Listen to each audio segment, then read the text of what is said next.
Hey guys, Stealth here and welcome back to Wargame. Today, a map that we don't see very often. Tough Jungle. And it is a hell of a large map. But that actually might work out very well for AmorphousZigZag, who we're following today. He is using a USSR Airborne. Airborne is just sheer mobility. That is, if you play it right. At least, right. I'm not one to start harping on this is the only way to play it. More so, this is the way that I would probably play it. He does say with his replay description, "Hi Stealth, I'm not exactly a complete noob. I've played about 100 games so far, but definitely still a beginner. Even though I'm not good at using aircraft at all, I used Soviet Airborne for the elite VDV and Spetznaz. I thought the lack of heavy artillery and tanks wouldn't hurt too much if I'm fighting in the forest, but it did come back to bite me in the end. Yes. Of course, you have a lack of armor. You make up for that with a lack, or with an exceptional amount of mobility thanks to your helicopters and preferably heli-borne infantry. Get that infantry to where they need to go quickly, capture the position, wait for potentially, since it's a 4v4, another player to take over with better units, or at least units that are better suitable to take a position, and be on your way.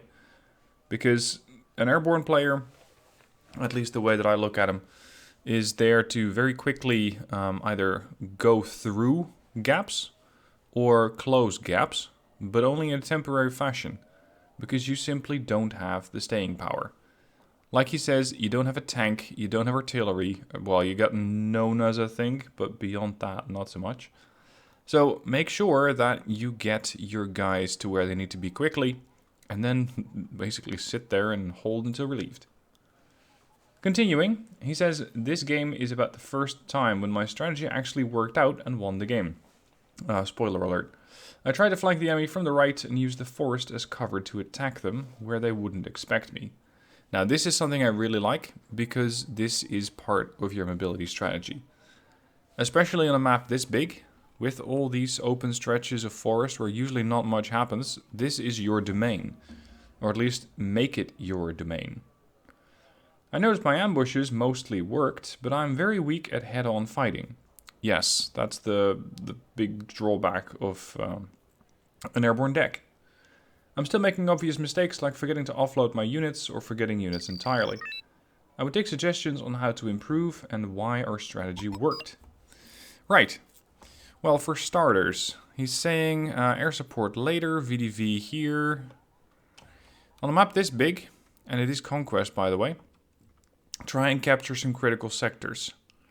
Critical sectors are, in this map, a bit in flux, in the sense that there can be several. You got Sheraton, bringing in land reinforcements. You got the same thing over here in Dimitri. Fedor is not as interesting, but it is something that you could go you could go for it with a quick grab. Alternatively, of course, you go to Gregory, and that is what Amorphous is doing, because then you can try and put some pressure on Sheraton. And if the enemy does not follow through, then you might be able to win there. If you want to do a quick land grab in the middle of the map, drop off some forces here. Make sure you have, for example, Gornostrelki, maybe a Concours M, some anti-air, and some VDV, and that way you have a very potent, at least temporary staying force. Again, they won't hold out for very long, because the moment that serious tanks start showing up or a massive column of units, you're going to be in trouble. In any other time, you should be able to hold your own for a bit. The building over here in the lane is also quite good. Ivan is a bit of a stretch. Even with helos, which are substantially faster, it is a quick hop from Constantine to get to Ivan.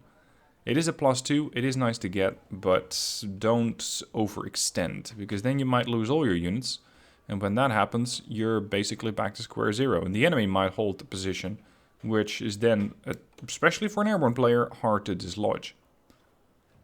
Now, he's going for Gregory, but what I don't really like about that is that he's using the Skrajets, the BTRDs, stuff like that.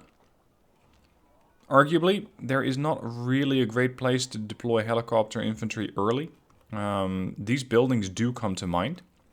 You could, for example, put an ATGM unit in there, and maybe a recon unit in there, and immediately start spotting and neutralizing units as they come through. It would require a very quick maneuver, but you can do that with the Mi-24Ds and the Mi-8s. Now this is something else I don't quite get. This is not Zigzag. This is Neliel. He's dropping off a ton of Zanshi using helicopters. And he's getting punished for it by one dab. Now let's see if Amorphous would have gone with helicopters towards, for example, Elena. He would have gotten it in the current setup. Yes, he would have had to fight a dab, but bring well, in the worst case, 2 MI-24Vs, and this helicopter will not be a threat. You could have picked up the entire troop column heading towards that sector from Sketch and... what's that, Nathan? Something Than. Russian Cyrillic. You could have captured the buildings over here, and especially from here, shut down the troop column again. Because they're not coming down the main road, they're coming from Cheriton and going towards center. So dropping off all of the forces here by Neliel didn't do you any favors. But in reverse, you didn't do the team too many favors either. Because your mobility could have been excellent to claim Elena. You did send some to Elena, Amorphous that is. He sent his Spetznaz VMF, but they're in a pretty passive position. These guys have the best stealth in the game. Exceptional. So put them over here. This little tree line does provide cover. And this is going to be enough to at least start spotting in, well, in almost every direction. You got perfect lines of sight. Don't put them in a building over there, because this is going to be a hot zone. It's likely that you're going to encounter other types of infantry. Now we got our foul. This is also a move I'm not too big a fan of. You dropped off Gornostrelki. Gornostrelki are terrible at forest fighting. They don't have a short-range anti-tank weapon. They have a medium-range anti-tank weapon. And they deal a hell of a blow if they hit. And they reload in 5 seconds. That is not great for forest fighting. These guys, next time try dropping them off over there and just see what happens. Maybe you can get a lot of kills, maybe you don't. Just venture a bit more. Go for a bit more risk. I'm pulling your units to safety here. The Etandar coming in. Now, as an airborne player, I'd say it's sometimes also your job, especially since you can get all those elite aircraft, to make sure that the skies are yours. You're the airborne guy, so you provide the fighters, because your fighters have a veterancy bonus. Those Etandars, and you're going to see a lot more of them throughout this replay, are going to come in again and again and again, and they're going to be unchallenged. If you're going to push your infantry in here, into this forest, at some point you're going to run into something. That's normal. The problem will be, how do you counter it? How do you counter, for example, one of the Super Etandars that comes in? Or sorry, not a Super Etandar, a Standard Etandar. Any bomber, you cannot counter, because you got all sorts of standard infantry in here. And the Scrajets make for a pretty light show, but, well, I would not rely upon these for anti-air. And if you do, then the anti-air drop or the bombing run has already succeeded, because that's usually the bomber on the way out. Now this is where the Gornos run into contact with a bunch of riflemen. I'd say you're actually quite lucky that this is the riflemen. Anything else would have very quickly wiped you out. And even the riflemen are on their way to doing just that. The rest of your forces have arrived. Spetznaz, VDV, VDV, and more VDV. And these guys are going to make for some very useful maneuvers. But no anti-air. So what do you do when you encounter a helicopter? When you encounter an airstrike? You got so many positions to get contact with infantry. And the enemy has a very quick way from Constantine to drop bombers on you. Well, not the physical bomber, but at least the bombs that it carries. So make sure that you have some way of countering that. And it doesn't need to be terribly expensive. A MiG-21, for example, just circling over here would be enough. Also, what happened to Anna? Why is it not captured? Ooh, this is a big no-no for an airborne player. Airborne players always rely on resupplying. Your helicopters need fuel, they need weapons, and especially the more expensive ones, They need the Attack V missile. They need various weapon systems that are very resource intensive. If you're building this as a, let's say as a ground push deck with VDV, well, you cannot get VDV in a motorized deck, but the way that I'm currently seeing it, you're not really using the mobility from the airborne deck. You're playing the airborne deck in essence like a motorized deck. That's the way that I'm looking at it. You got a Spetznaz dropped off over there. Good. Helicopter landed. This is excellent. This way the helicopter cannot get picked up by other aircraft. Very good. Uh-oh. See? The Etendars were attacked by the Screwjet, but they barely took a hit. A couple of heavy Hawkz coming in. That's an interesting counter by the blue player. Not a bad one. Not a bad one. The thing is, you need to get eyes on infantry that's on the edge of a forest, and you're not going to do that. Now, I'm thinking that the blue 4 player is also not too experienced, because there should be a lot more infantry in these woods. I'm so far seeing a scattering of riflemen, there's one section of Commando Marines. It's not that serious. Great use of the Screwjets here. There go the Commando Marines. Spetznaz keep going. I would also always escort Spetznaz with VDV. Because these guys are so good at fighting infantry, but so bad at fighting vehicles. Any vehicle that has, let's say, more than one armor point, you're going to seriously struggle to kill it. You can run away from it like nobody's business, because these guys travel at 30 kilometers an hour. But you need VDV to kill vehicles. Now let's for a second go to neutral. Where are the gaps? Where could you squeeze through? Definitely not here. Although this area is fairly weak.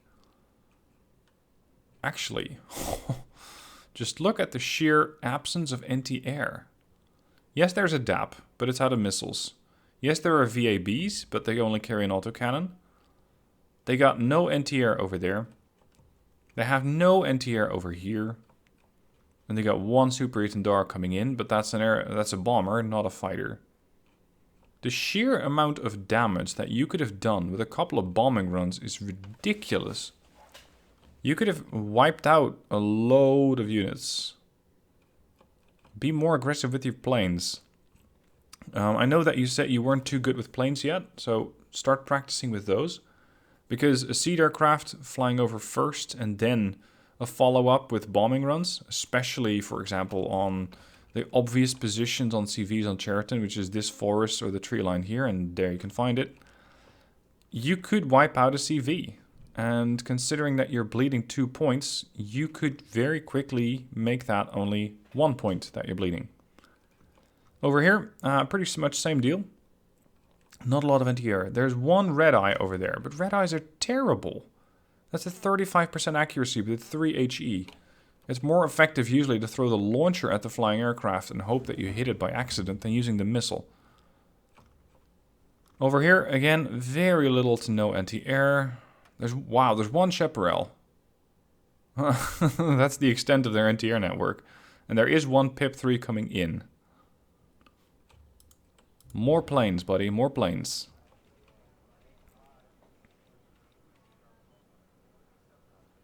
You got a lot of blue units coming in.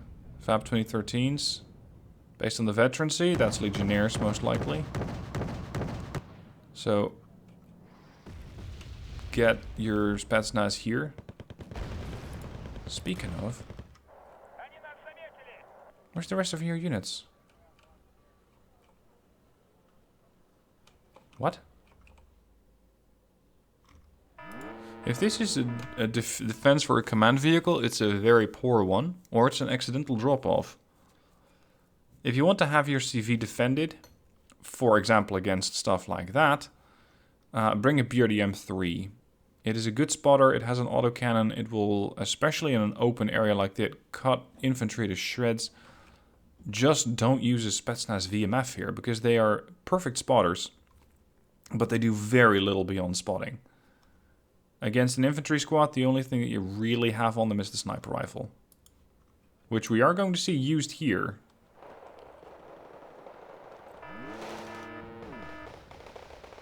Don't push the lead. No, no, no, no, no, no. Oh dear. Oh, that was nowhere near your position. Gorno's not great here. There you go, missing missile. Not that the VDV will not ever miss, but at least they have a faster rate of fire. And they, well... Actually, they might have a slightly slow rate of fire with their 10 rounds a minute rate of fire. That's 6 second reload versus the 5-second reload from the Metis. But these guys against infantry can hold their own a lot better, usually. This is really nice. One Spetznaz team executing attack on, simply because he can. Sorry, they can. It's two of them. You see, now your BTRs are coming in. I was asking where's the rest of your units, because I'm not seeing a lot of units. I'm not sure what the income level in this particular game was, but it seems to be really low. Or you're floating a lot of points. Now, floating points is not necessarily a bad thing. I do it to make sure that I don't lose too many units. Like, I would have a front line that's fairly well defended, and then I have a ton of points that I could spend, but that I simply refuse to spend, because the more units I have to manage, the more likely it is that I get overwhelmed with that. At this point, I'm going to call him Nathan. Nathan surrendered, which gives you some interesting information. Where is Nathan fighting? We got Erwin Smith over there. Sketch is over there. Does he still have anything? No, and that's probably the exact issue. Or actually, no, this is silly because he's no longer in the game. So Sketch, no, Naftanik. Sorry, no, Sketch will have inherited all of his units. Right. Sketch, by the way, is doing a pretty terrible job at keeping Cheriton secure. He was not expecting that your Spetznaz and VDV made it through here. This is a good sneaky maneuver. And this will allow you to neutralize Cheriton by killing off the CV. But you're overlooking one thing. You did not bring your own command unit. An own command unit, infantry ideally, because it's so sneaky, could have simply captured this position the moment that you wiped out the CV. If nothing else, it could have countercapped it, meaning that any resupplies, any reinforcements that come into this sector have to come from here. And you would also draw away a lot of the forces that are just, well, they're just camping out over here. They're not doing much of anything. But this way, Cheriton would be neutralized. So make sure that with that mobility also comes CV mobility. I think that Skletch over here has spotted the Army 24Ds and is moving 8 VLRA Mistrals in to counter. That's a bit of an overreaction. My good lord. This right here is 70 points. This is 280 points of anti-air. All converging on one sector. Let's slow it down a little. You got the VDV. Uh-oh.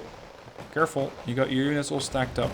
We know that the enemy has bombers. We know that they're willing to use them. This could be one big group that gets wiped out. Spread out. You got a nice spawning unit over there. You managed to kill the command unit. That's good work. You're no longer bleeding points with your team.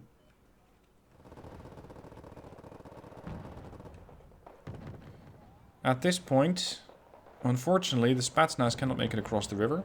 But you could try flying something else all the way across. Drop off... Well, here's not a great spot, but it is now that Cheriton's neutralized. You could drop off Gornestrelki, Concours M. Units that are capable of early engaging units that are reinforcing Cheriton and especially Gregory. Now, Blue is serious about their counter-attack. They got the Itendar and the Nighthawk. Oh dear. This is death waiting to happen. That's what? 1, 2, 3, 4, 5. Oh no, that's 6 squads of VDV. Yeah, you deserve that. Don't cluster your forces. That's what happens when you cluster your forces. Spread out more. I'm going to reiterate my point about NTR in the forest. You could have taken down so many birds here. You could have taken down all the super or the Etendar force. And with that, make sure that your infantry has an easier time countering whatever it is that Blue Force is trying to do. Whatever it is that Blue Force is trying to do with their 8 VLRAs. Which is still not quite clear to me. Now, at this point, your aerial mobility, insofar as you have any, is largely negated by the VLRAs over here. So don't go over here, because at this point you probably know. You know that there's a whole lot of NTR over there. Flying over here is deadly. But yeah, it's tricky. This is a curious situation here. Look at this.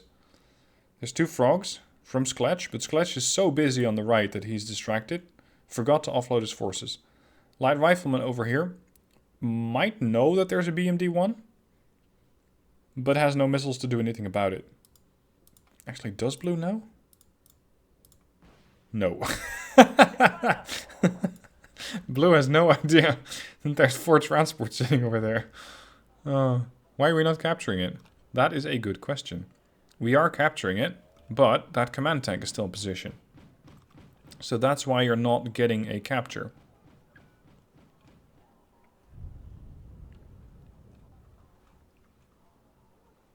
I think Skletch might be trying to look for helicopters, but yours is landed, so they're in for a rough surprise. Are you outside the forest? No, you just got detected. You're engaging the Pumas before they land.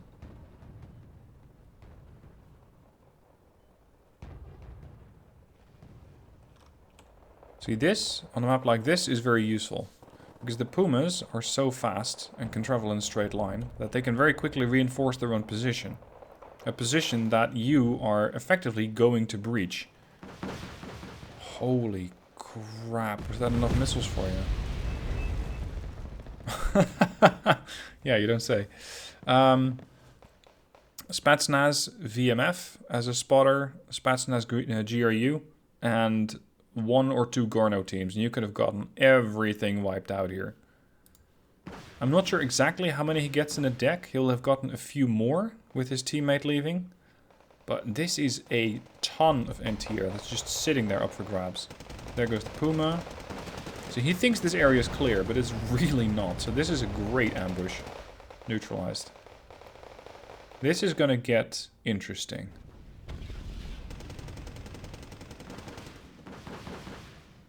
That was just stupid. That was not your bird, Zigzag, but there's even a warning marker saying, hold on a moment. Uh-oh. Not this shit again. Yes, this shit again. NTR, NTR, NTR, NTR, NTR. Fighters patrolling here, just, yeah, that, but not here, there. Because you just lost a command vehicle, or somebody else did. And you lost more infantry due to airstrikes. You are the one that airstrikes. You are the one that knocks. You're not the one to sit back and wait to get struck from the skies. Make sure that in future games you have more air dominance.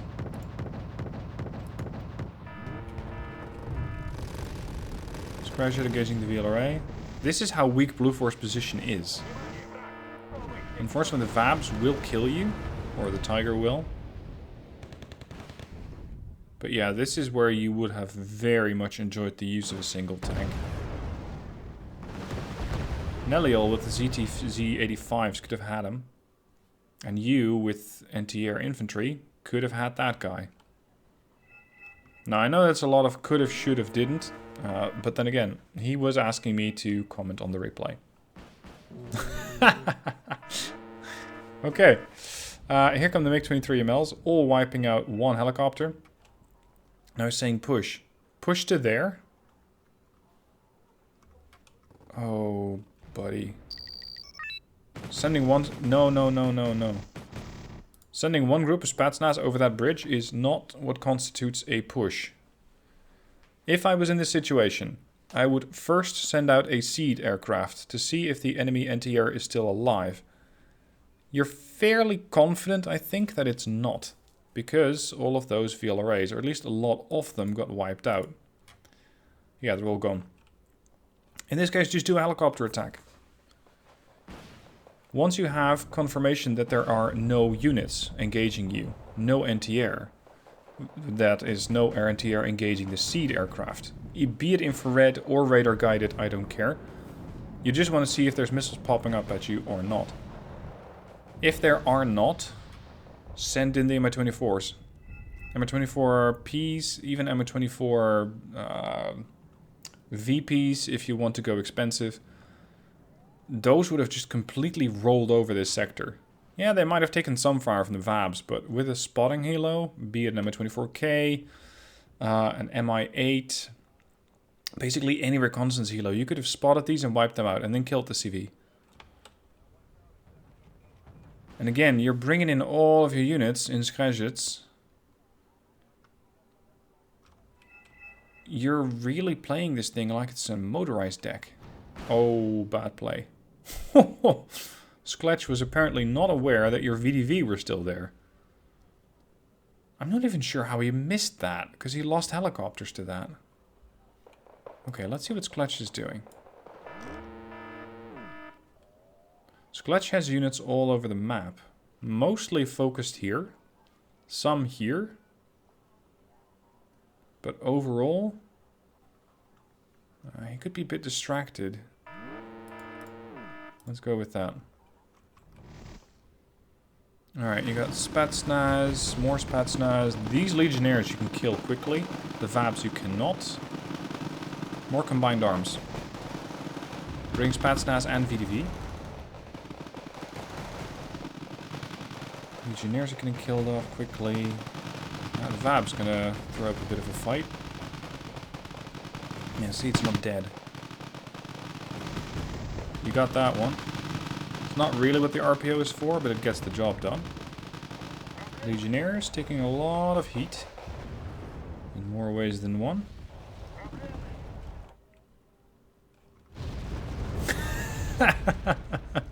I really want your VDV dead. Oh, this is beautiful. This is beautiful. Okay. Legionnaires versus VDV. Move your Spetznaz in! Please! They're stunned. But this is the domain of the Spetznaz, not the domain of the VDV. They can do it, and they will do it. But your Spetznaz... There you go. Your Spetznaz could have had him. Good lord. He still has more? At this point, I'm very curious to see Skletch's deck. Guys, I said deck. Because this... He's apparently worried to holy hell about airstrikes. Or helicopter offensives, but you're not using either. Well, you just used Nile 102.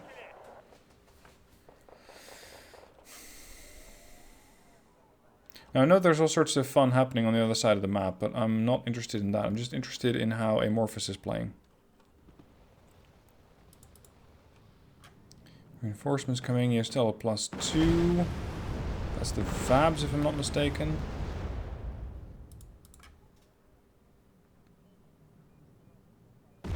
For some reason, your ally is not pushing as much as he could or should.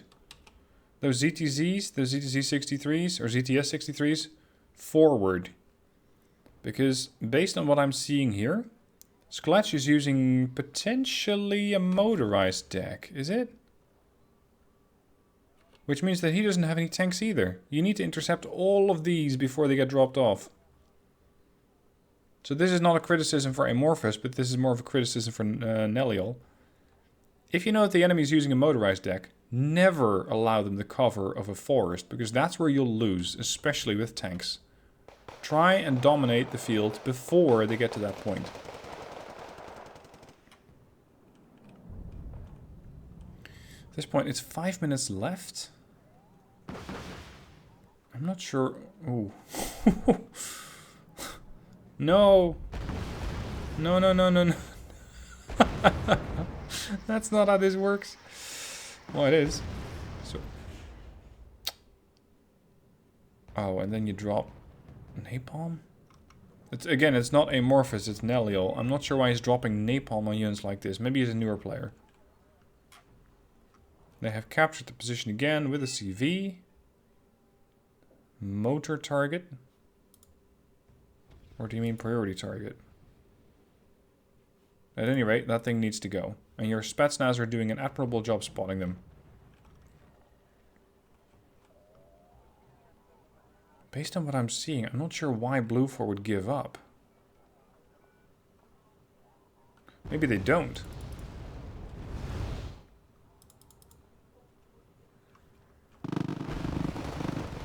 Again, a semi-motorized push here. This time around with Spetznaz and VV together. Good. Plus, oh, there we go. +3. Red's breaking through somewhere. 177, 180. They just overtook Blue 4. There we go.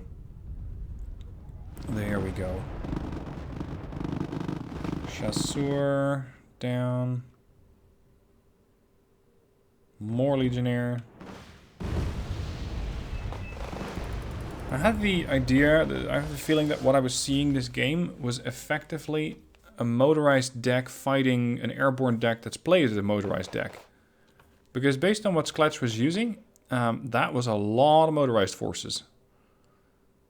But I didn't see a whole lot of the airborne from Amorphous. Yes, it worked, kind of. Not as great as it could have worked. Helicopters, even over forests, can definitely be useful.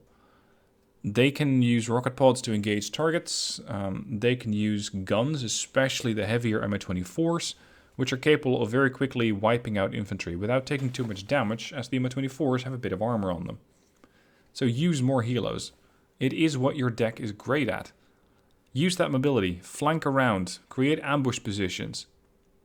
Don't expect everybody to survive, because as you have seen, they kind of don't. They simply don't survive. But still, it was more of a motorized play than an airborne play. Now, let me know what you guys think about it down below in the comment section. I'll be doing a separate replay or separate deck discussion of the deck that Zigzag sent in. That's going to be a separate video up a little later today. I decided to cut it into 2 videos because some people just want to watch the deck review and some people just want to watch the gameplay. If you have a replay of your own you want to send in, by all means do so down below in the description. There's a link there and you can send it in through there. Hope you guys enjoyed it. If you have any more suggestions for Amorphous to improve his gameplay, then let them or post them down below in the comments. Constructive criticism is of course much appreciated. Gloating is not. It doesn't work too well. So, thank you for watching. Hope you enjoyed. Have a good weekend, and I'll catch you guys soon for more videos.